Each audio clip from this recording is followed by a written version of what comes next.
بسم اللہ الرحمن الرحیم رب اشرح لی صدری ویسر لی امری واحلل عقدۃ من لسانی یفقہوا قولی۔ سورۃ الکہف آیت نمبر 1 سے۔ الحمد للہ الذی انزل علی عبدہ الکتاب ولم یجعل لہ عوجا قیما لینذر بأسا شدیدا من لدنہ وَيُبَشِّرُ الْمُؤْمِنِينَ الَّذِينَ يَعْمَلُونَ الصَّالِحَاتِ أَنَّ لَهُمْ أَجْرًا حَسَنًا مَاكِثِينَ فِيهِ أَبَدًا وَيُنذِرَ الَّذِينَ قَالُوا اتَّخَذَ اللَّهُ وَلَدًا۔ سب تعریفیں اللہ کے لیے ہیں، وہ ذات ہے جس نے اتارا اپنے بندے پر کتاب کو، اور یہاں کتاب سے مراد قرآن پاک ہے۔ وَلَمْ يَجْعَل لَهُ، اور نہیں ہے اس نے بنایا کس کے لیے، عوجا، کوئی بھی ٹیڑھا پن، یعنی اس میں کوئی عیب نہیں، کوئی غلط بات نہیں۔ قیما لینذر، قائم درست کرنے والی ہے تاکہ ڈرائے، بأسا شدیدا، سخت عذاب سے، من لدنہ، اس کے پاس سے، وبشر المؤمنین، اور خوشخبری ہے ان مومنوں کے لیے، الذین یعملون الصالحات، جو عمل کرتے ہیں نیک، ان لہم اجرا حسنا، بے شک ان کے لیے اجر ہے، حسنا، بہت اچھا، ماکثین فیہ ابدا، اور رہنے والے ہیں اس میں ابداً، ہمیشہ ہمیشہ، وَيُنذِرَ الَّذِينَ قَالُوا اتَّخَذَ اللَّهُ وَلَدًا، اور ڈرائے ان لوگوں کو جنہوں نے کہا کہ بنا لیا اللہ نے ایک بیٹا۔ قیما سے مراد درست کرنے والی ہے، قائم رہنے والی ہے، استقامت رکھنے والی ہے، تمام مصلحتوں کی حفاظت کرنے والی ہے، یعنی دوسروں کو بھی حق پر قائم رکھنے والی ہے اور خود بھی قائم رہنے والی ہے۔ اس کتاب کے آنے کا مقصد بتایا کیا ہے، لِيُنذِرَ بَأْسًا شَدِيدًا، کہ تاکہ ڈرائے سخت عذاب سے، وَبَشِّرِ الْمُؤْمِنِينَ، اور خوشخبری ہے مومنوں کے لیے، اور اچھا اجر کن لوگوں کے لیے ہے جو نیک عمل کریں، ان کے لیے اچھا عمل ہے، اور جہاں ان کا اچھا اور برا انجام ہوگا وہاں پہ وہ ہمیشہ ہمیشہ رہیں گے۔ اور جیسے یہودی کہتے تھے کہ اللہ تعالیٰ نے، یہودی اور عیسائی مشرکین کا یہ عقیدہ تھا کہ وہ فرشتوں کو اللہ تعالیٰ کی بیٹیاں قرار دیتے تھے، ماں نہیں ہے۔ لَهُم بِهِ مِنْ عِلْمٍ وَلَا لِآبَائِهِمْ كَبُرَتْ كَلِمَةٌ تَخْرُجُ مِنْ أَفْوَاهِهِمْ إِنْ يَقُولُونَ إِلَّا كَذِبًا، نہیں ہے ان کے لیے اس کا کوئی علم، اور نہ ہی ان کے آباء و اجداد کے لیے، بہت بڑی بات نکلتی ہے ان کے منہوں سے، نہیں وہ کہہ رہے مگر ایک کذبہ، جھوٹ۔ فَلَعَلَّكَ بَاخِعٌ نَفْسَكَ عَلَىٰ آثَارِهِمْ إِن لَّمْ يُؤْمِنُوا بِهَٰذَا الْحَدِيثِ أَسَفًا، بس شاید کہ آپ ہلاک کرنے والے ہیں اپنی جان کو ان کے پیچھے، اگر نہ وہ ایمان لائیں اس کلام کے ساتھ، بہت افسوس کر کے۔ باخعون یعنی ہلاک کرنے والے ہیں، غم میں اپنے آپ کو ہلاک کرنے والے ہیں، ایمان نہ لانے والوں کے پیچھے غم کر کے اپنے آپ کو ہلاک کرنے والے تھے۔ بِهَٰذَا الْحَدِيثِ، اس کلام کے ساتھ، یعنی ہدایت کی بات اور اللہ کی بات اور قرآن کی بات۔ کفار کی ایمان لانے کی جتنی آپ صلی اللہ علیہ وسلم کو خواہش رکھتے تھے، اور ان کے اعراض و گریز سے آپ کو سخت تکلیف ہوتی تھی، اس میں اس کیفیت، آپ کی اس کیفیت اور جذبے کا اظہار ہے۔ إِنَّا جَعَلْنَا مَا عَلَى الْأَرْضِ زِينَةً لَهَا لِنَبْلُوَهُمْ أَيُّهُمْ أَحْسَنُ عَمَلًا، اور بے شک ہم نے بنایا، ہم نے جو زمین میں ہے خوبصورتی اس کے لیے تاکہ آزمائیں ہم ان کو کون سا ان میں سے زیادہ اچھا ہے، احسن عملا، عمل کے اعتبار سے، یعنی روئے زمین میں جو کچھ بھی ہے، حیوانات، جمادات، نباتات اور معدنیات اور دیگر مدفون خزانے، یہ سب دنیا کی زینت ہیں اور اس کی رونق ہے، یہ چیزیں غم کرنے کے لیے نہیں ہیں، یہ تو دنیا کی وقتی ضروریات ہیں، انسان تو آزمائش کے لیے بھیجا گیا ہے کہ کون اس میں اچھا عمل کرے۔ وَإِنَّا لَجَاعِلُونَ مَا عَلَيْهَا صَعِيدًا جُرُزًا، اور بے شک البتہ بنانے والے ہیں جو اس میں ہے مٹی اور بنجر۔ ام حسبت ان اصحاب الکہف والرقیم کانوا من آیاتنا عجبا، کیا تم نے سمجھا ہے کہ بے شک اصحاب کہف والے اور کنبے والے تھے ہماری بہت عجیب نشانیوں میں سے۔ کہف وہ غار جو پہاڑ میں ہوتا ہے، ورقیم کنبے والے، رقم لکھنا یا لکھی ہوئی چیز، اس سے مراد ہے کہ وہ کنبہ جس میں اصحاب کہف کے نام لکھے ہوئے تھے، یا وہ تختی جس پر صحابہ کہف کے بارے میں لکھ کر اسے لٹکا دیا گیا تھا۔ آیاتنا عجبا، یہ بہت بڑی اور عجیب نشانی نہیں بلکہ ہماری ہر نشانی ہی عجیب ہے، یہ زمین آسمان کی پیدائش، اس کا نظام، دن اور رات کا آنا جانا، دیگر تمام نشانیاں۔ إذ ذهب الفتية إلى الكهف فقالوا ربنا آتنا من لدنك رحمة وهيئ لنا من أمرنا رشدا۔ اور جب بنا لی جن نوجوانوں نے کہا غار کی طرف تو کہنے لگے اے ہمارے رب دے ہم کو اپنے پاس سے رحمت اور مہیا کر ہمارے لیے ہمارے معاملے میں رہنمائی۔ یعنی یہ وہی نوجوان ہیں جنہیں اصحاب کہف کہا جاتا ہے۔ انہوں نے جب اپنے دین کو بچانے کے لیے غار میں پناہ لی تو انہوں نے اللہ سے یہ دعا مانگی، فَضَرَبْنَا عَلَىٰ آذَانِهِمْ فِي الْكَهْفِ سِنِينَ عَدَدًا، تو تھپکا دیا ہم نے ان کے کانوں پر غار میں کئی سال۔ ثُمَّ بَعَثْنَاهُمْ لِنَعْلَمَ أَيُّ الْحِزْبَيْنِ أَحْصَىٰ لِمَا لَبِثُوا أَمَدًا، پھر اٹھایا ہم نے ان کو تاکہ ہم جان لیں کہ کون سا دو گروہوں میں زیادہ گننے والا ہے واسطے اس کے جو وہ ٹھہرے مدت کو۔ نَحْنُ نَقُصُّ عَلَيْكَ نَبَأَهُم بِالْحَقِّ إِنَّهُمْ فِتْيَةٌ آمَنُوا بِرَبِّهِمْ وَزِدْنَاهُمْ هُدًى وَرَبَطْنَا عَلَىٰ قُلُوبِهِمْ إِذْ قَامُوا فَقَالُوا رَبُّنَا رَبُّ السَّمَاوَاتِ وَالْأَرْضِ لَن نَّدْعُوَ مِن دُونِهِ إِلَٰهًا لَّقَدْ كُنَّا إِذًا شَطَطًا۔ ہم بیان کرتے ہیں آپ پر ان کی خبر حق کے ساتھ، اور بے شک وہ چند نوجوان تھے جو ایمان لائے اپنے رب کے ساتھ، اور زیادہ دی ہم نے ان کو ان کی ہدایت، اور باندھ دیا ہم نے ان کے دلوں کو جب وہ کھڑے ہوئے پھر کہنے لگے اے ہمارے رب، اے رب آسمان و زمین کے، ہرگز نہیں ہم پکاریں گے اس کے سوا کسی الہ کو، البتہ تحقیق ہم نے تب حق سے دور بات۔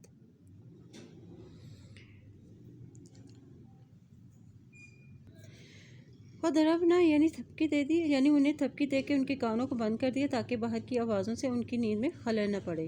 مطلب یہ ہے کہ ہم نے انہیں گہری نیند سلا دیا۔ ایُّ الحزبین یعنی دو گروہ، بعد اختلاف کرنے والے لوگ یا اس دور کے لوگ۔ اصحاب کہف کے لوگ یہ دو گروہ بن گئے تھے، ایک گروہ کہتا تھا کہ ہم اتنا عرصہ تک سوئے رہے، اور دوسرا گروہ اس کی نفی کرتا رہا۔ اور یہاں پہ ایک بادشاہ دقیانوس جو لوگوں کو بتوں کی عبادت کرنے اور ان کے نام کی نظر و نیاز دینے کی ترغیب دیتا تھا، اللہ نے ان کے چند نوجوانوں کے دلوں میں یہ بات ڈالی کہ عبادت کے لائق تو اللہ ہی کی ذات ہے جو آسمان و زمین کا خالق ہے اور کائنات کا رب ہے۔ فتیتن جس سے معلوم ہوتا ہے کہ ان کی تعداد 9 ہے یا اس سے بھی کم تھی، یہ الگ ہو کر کسی ایک جگہ اللہ واحد کی عبادت کرتے، اور آہستہ آہستہ لوگوں میں ان کے عقیدہ توحید کا چرچا ہوا۔ تو بادشاہ تک بات پہنچ گئی تو اس نے انہیں دربار میں طلب کر کے پوچھا، تو وہاں انہوں نے اللہ کی توحید بیان کی۔ بالآخر وہ بادشاہ اور مشرک قوم سے اپنے دین کو بچانے کے لیے غار میں پناہ گزیر ہو گئے، اور وہاں اللہ نے انہیں سلا دیا، اور وہ 309 سال تک سوئے رہے۔ هؤلاء قوم اتخذوا من دونه آلهة لولا يأتون عليهم بسلطان بين فمن أظلم ممن افترى على الله كذبا۔ یہ لوگ ہماری قوم، انہوں نے بنا لیا ہے اس کے سوا کچھ الہ، کیوں نہیں وہ لائے ان پر کوئی واضح دلیل؟ تو کون بڑا ظالم ہے جو اس سے گھڑ لے اللہ پر جھوٹ۔ وَإِذِ اعْتَزَلْتُمُوهُمْ وَمَا يَعْبُدُونَ إِلَّا اللَّهَ فَأْوُوا إِلَى الْكَهْفِ يَنشُرْ لَكُمْ رَبُّكُم مِّن رَّحْمَتِهِ وَيُهَيِّئْ لَكُم مِّنْ أَمْرِكُم مِّرْفَقًا۔ اور جب چھوڑ دیا تم نے ان کو اور جن کو وہ عبادت کر رہے تھے سوائے اللہ کے، بس پناہ لو غار کی طرف، اور پھیلا دے گا تمہارے لیے تمہارا رب اپنی رحمت میں سے، اور مہیا کرے گا تمہارے لیے تمہارے معاملے میں سہولت کا سامان۔ وَإِذِ اعْتَزَلْتُمُوهُمْ یعنی چھوڑ دیا تم نے ان کو، یعنی اپنی قوم کے لوگوں کو، عقیدہ چھوڑ دیا، ان لوگوں کو چھوڑ دیا، اور وہ جگہ ہی چھوڑ دی۔ یعنی جب تم اپنی قوم سے کنارہ کشی اختیار کر لی تو اب جسمانی طور پر بھی ان سے علیحدگی اختیار کر لو، یہ اصحاب کہف نے آپس میں کہا۔ چنانچہ وہ اس کے بعد ایک غار میں جا چھپے۔ جب ان کے غائب ہونے کی خبر مشہور ہوئی تو تلاش کیا گیا، لیکن وہ ناکام رہے۔ جس طرح نبی صلی اللہ علیہ وسلم کی تلاش میں کفار مکہ غار ثور تک تو پہنچ گئے لیکن انہیں نہ حاصل کر سکے۔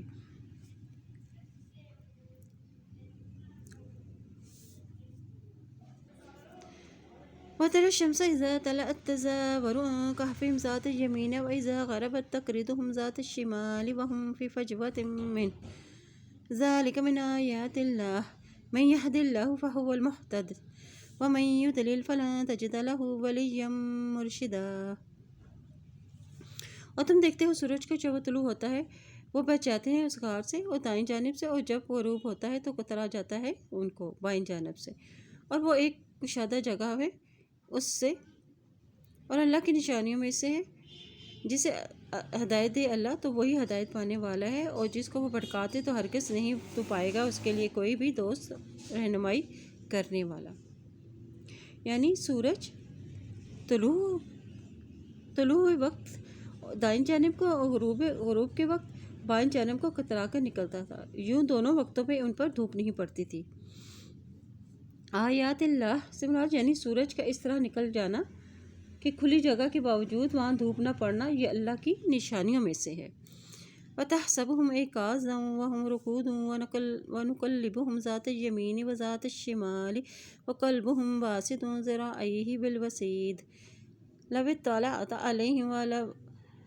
عَلَيْهِمْ لَوَلَّيْتَ مِنْهُمْ فِرَارًا وَلَمُلِئْتَ مِنْهُمْ رُعْبًا۔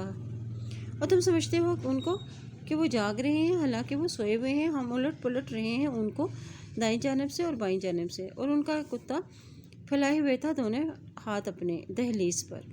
اگر تم جھانکتے ان پر البتہ پیٹ پھیر لیتے ان سے بھاگتے ہوئے، البتہ تم بھر دیے جاتے ان سے خوف کی وجہ سے۔ ایقاظ یعنی جاگتے تھے، کروٹ بار بار بدلنے سے ظاہر ہو رہا تھا کہ وہ جاگ رہے تھے تاکہ کوئی شخص ان کو غافل پا کر ان کے قریب نہ جا سکے۔ وَنُقَلِّبُهُمْ ہم الٹ پلٹ کر رہے تھے تاکہ ان کے جسموں کو مٹی نہ کھا جائے، یہ ان کی حفاظت کے لیے تھا، اللہ کی طرف سے انتظام تھا تاکہ کوئی ان کے قریب نہ جا سکے۔ وَكَذَلِكَ بَعَثْنَاهُمْ لِيَتَسَاءَلُوا بَيْنَهُمْ قَالَ قَائِلٌ مِّنْهُمْ كَمْ لَبِثْتُمْ قَالُوا لَبِثْنَا يَوْمًا أَوْ بَعْضَ يَوْمٍ قَالُوا رَبُّكُمْ أَعْلَمُ بِمَا لَبِثْتُمْ فَابْعَثُوا أَحَدَكُمْ بِوَرِقِكُمْ هَٰذِهِ إِلَى الْمَدِينَةِ فَلْيَنظُرْ أَيُّهَا أَزْكَىٰ طَعَامًا فَلْيَأْتِكُم بِرِزْقٍ مِّنْهُ وَلْيَتَلَطَّفْ وَلَا يُشْعِرَنَّ بِكُمْ أَحَدًا۔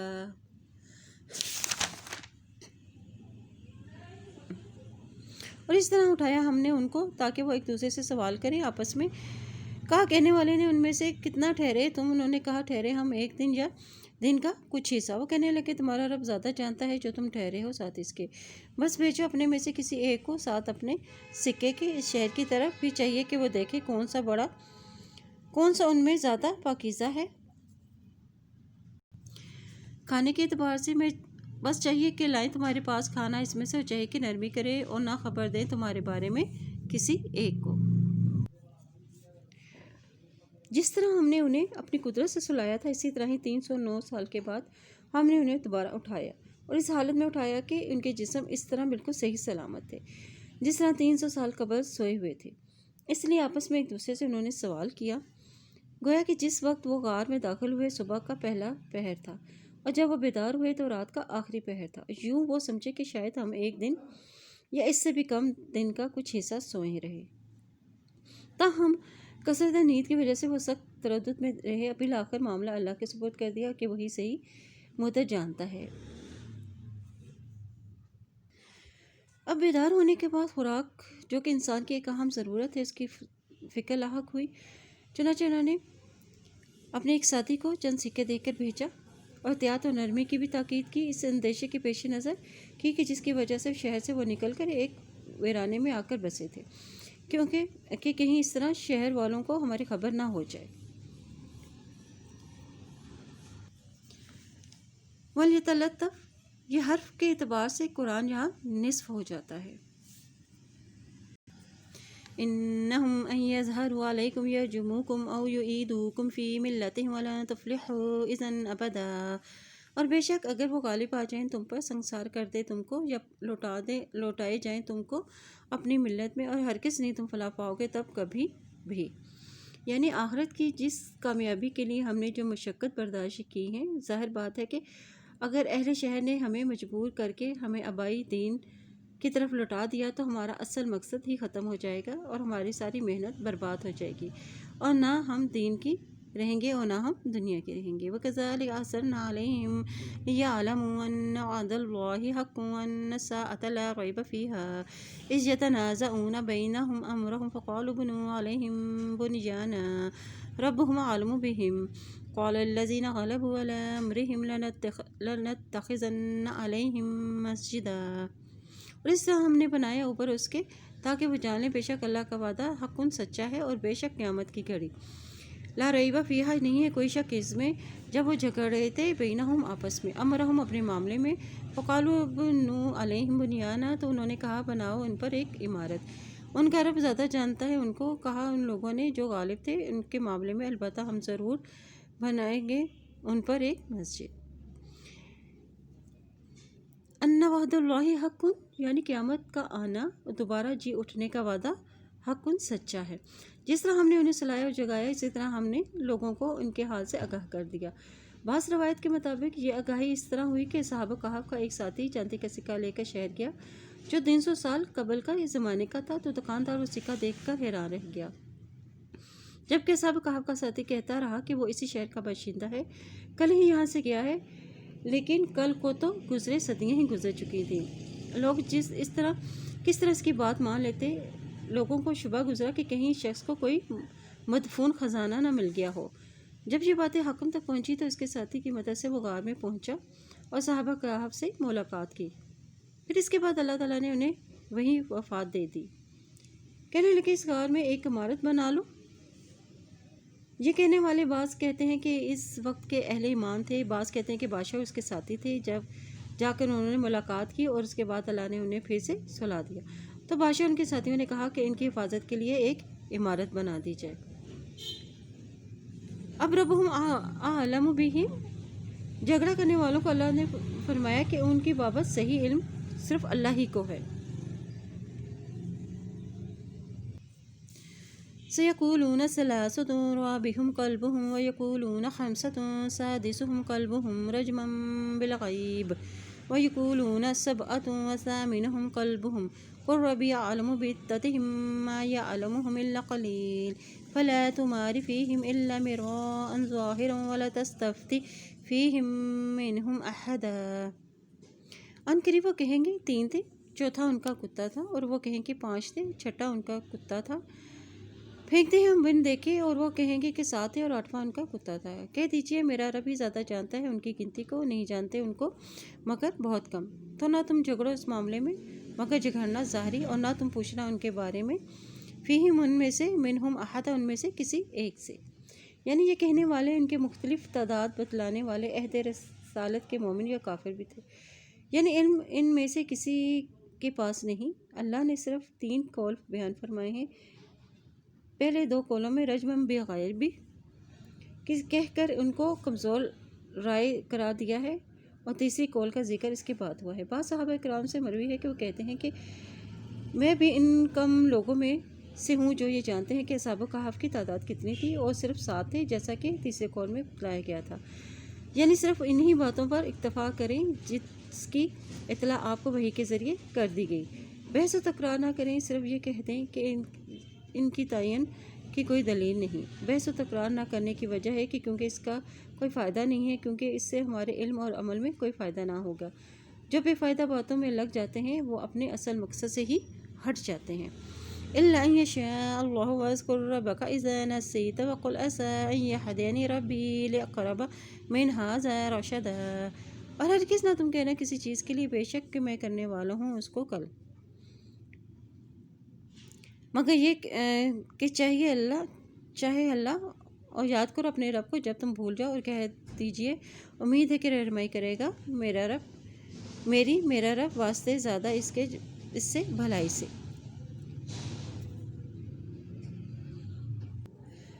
مفسرین کہتے ہیں کہ یہودیوں نے نبی صلی اللہ علیہ وسلم سے 3 باتیں پوچھی تھیں۔ نمبر 1 کہ روح کی حقیقت کیا ہے، اصحاب کہف اور ذوالقرنین کے بارے میں۔ کہتے ہیں کہ یہ سوالات اس صورت کے نزول کا سبب بنی ہے۔ نبی صلی اللہ علیہ وسلم نے فرمایا کہ میں تمہیں کل جواب دوں گا، لیکن اس کے بعد 15 دن تک جبرائیل علیہ السلام وحی لے کر نہیں آئے۔ پھر جب آئے تو اللہ نے انشاءاللہ کہنے کا حکم دیا۔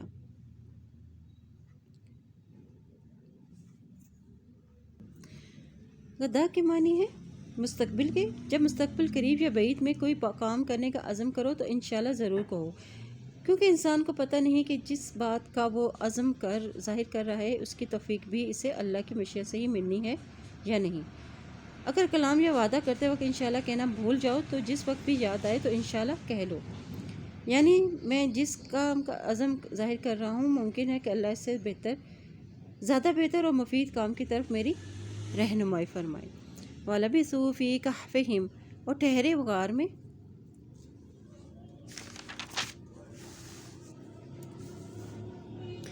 ثَلَاثَمِائَةٍ سِنِينَ وَازْدَادُوا تِسْعًا، 300 سال اور بڑھ کے 9 سال۔ قُلِ اللَّهُ أَعْلَمُ بِمَا لَبِثُوا لَهُ غَيْبُ السَّمَاوَاتِ وَالْأَرْضِ أَبْصِرْ بِهِ وَأَسْمِعْ مَا لَهُم مِّن دُونِهِ مِن وَلِيٍّ وَلَا يُشْرِكُ فِي حُكْمِهِ أَحَدًا۔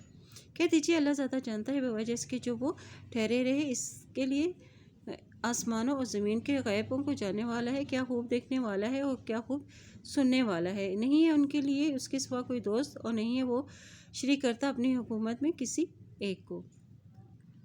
یہاں اللہ کی صفات، علم اور خبر کی اور مزید وضاحت ہے۔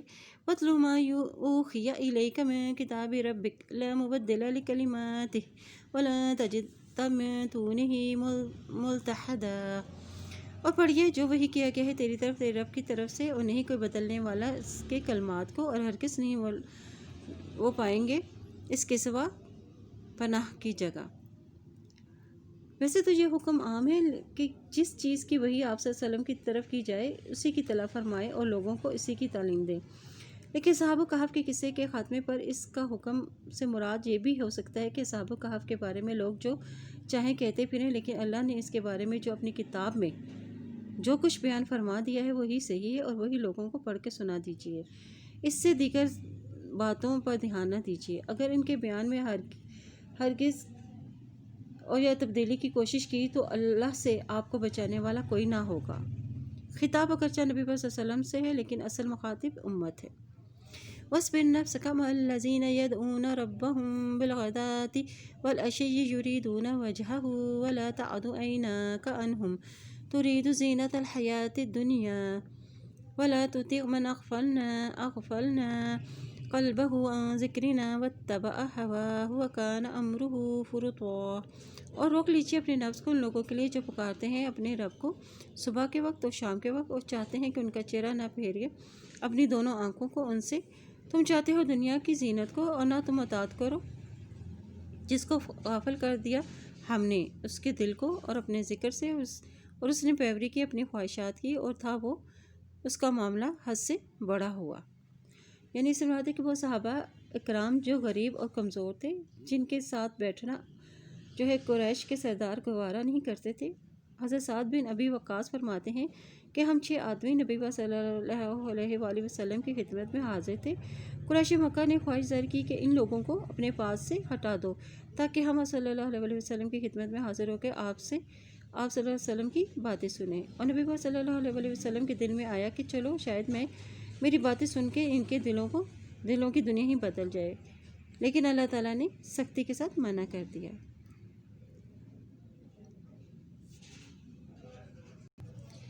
وَلَا تَعْدُ عَيْنَاكَ عَنْهُمْ، یعنی آپ کی توجہ ان کی طرف رہے، غافل لوگوں کی بات نہ مانیے، وہ تو اپنی خواہشات کی پیروی کرنے والے ہیں۔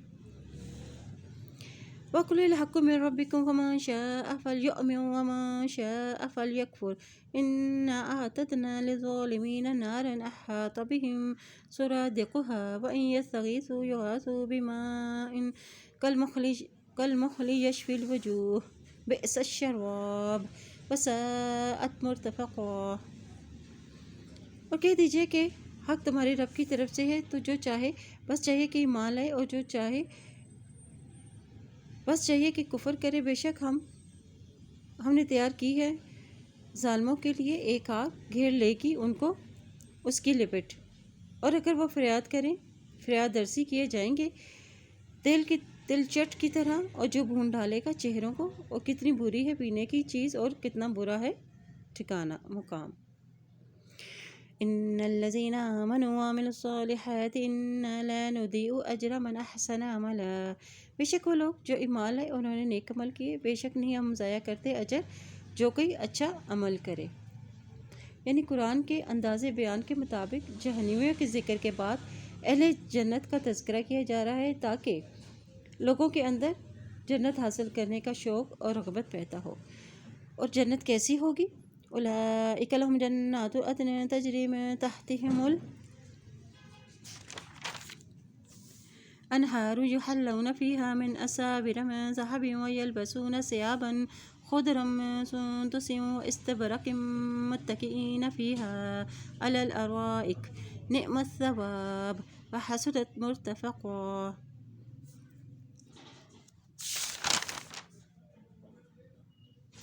یہی وہ لوگ ہیں ان کے لیے باغات ہمیشگی کے، بہتی ہیں ان کے نیچے سے نہریں۔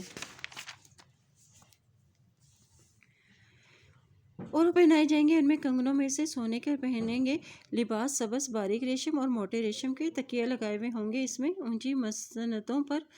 کتنا اچھا بدلہ ہے اور کتنا اچھا مقام ہے۔ زمانہ نزول قرآن اس سے قبل رواج تھا کہ بادشاہ اور رؤساء اور سرداران قبائل اپنے ہاتھوں میں سونے کے کنگن پہنا کرتے تھے، جس سے ان کی امتیازی حیثیت نمایاں ہوتی تھی۔ اہل جنت کو بھی جنت میں کڑے پہنائے جائیں گے، سندس و استبرق یعنی باریک ریشم اور موٹے ریشم۔ دنیا میں مردوں کے لیے سونا اور ریشم ممنوع ہے، اور جو لوگ اس حکم پر عمل کرتے ہوئے اس سے بچتے رہے ہیں انہیں جنت میں یہ ساری چیزیں میسر ہوں گی۔ سبحانک اللہم و بحمدک اشہد ان لا الہ الا انت نستغفرک و نتوب الیک۔